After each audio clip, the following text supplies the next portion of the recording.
Буквально несколько минут назад стали известны трагические новости из мира шоу-бизнеса и последние новости о антикоррупционном комитете и его работе. Сегодня поздно ночью в трех крупных городах Российской Федерации – Москве, Санкт-Петербурге и Ростове-на-Дону – произошли сильные пожары. Примечателен тот факт, что в результате трагедии пострадало имущество и недвижимость опальных артистов шоу-бизнеса Андрея Макаревича и Аллы Пугачевой, а также виновников трагедии в Крокус-Сити, владельцев развлекательного комплекса семьи Агаларовых. Пока точно не определено, что стало причиной чрезвычайного события, однако достоверно известно, что несколько дней назад Андрей Макаревич и Алла Пугачева в циничной форме высказались о трагедии в Крокус-Сити, чем оскорбили семьи погибших людей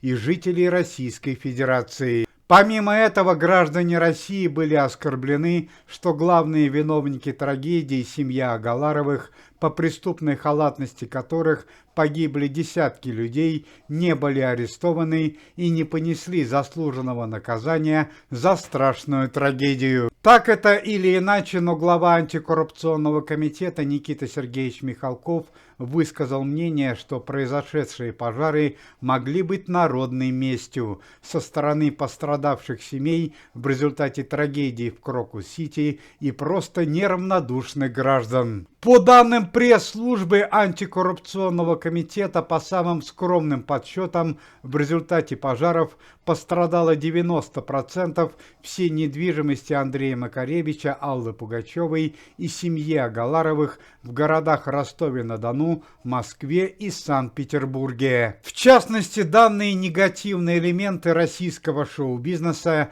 потеряли в результате пожара следующее имущество и недвижимость. В частности, у виновников трагедии в Крокус-Сити, семьи Агаларовых, в результате чрезвычайного происшествия были уничтожены 7 коттеджей на территории городов Санкт-Петербурга и Москвы. А в Ростове-на-Дону пожар уничтожил сеть частных саун и сеть ресторанов под названием «Золотой гусь», которые принадлежали семье известных бизнесменов. Просто колоссальные материальные убытки семьи Андрея Макаревича, которые произошли в результате пожара. Огненная стихия уничтожила сеть ломбардов, ювелирных салонов и сеть супермаркетов с дорогой электроникой и бытовой техникой. Ущерб от пожара составил почти 47 миллионов рублей.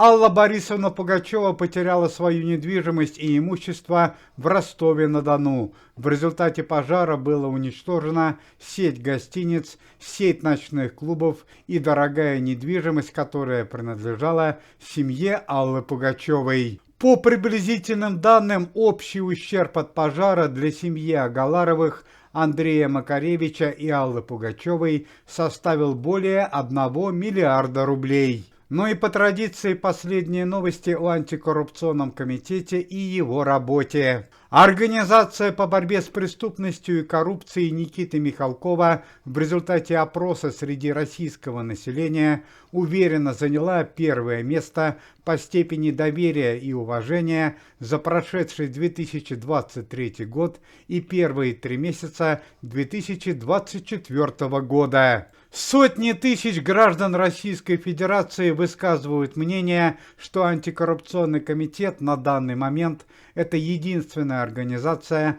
которая реально помогает простым людям и следит за порядком в стране. При помощи полиции и антикоррупционного комитета было обнаружено содержимое 4 пропавших вагонов товарного состава, который следовал в зону спецоперации. Напомним, что виновник кражи, генерал спецслужбы Николай Самарин, был убит при задержании. При помощи работы антикоррупционного комитета за первые 3 месяца 2024 года золотой запас Российской Федерации увеличился почти в 1,5 раза.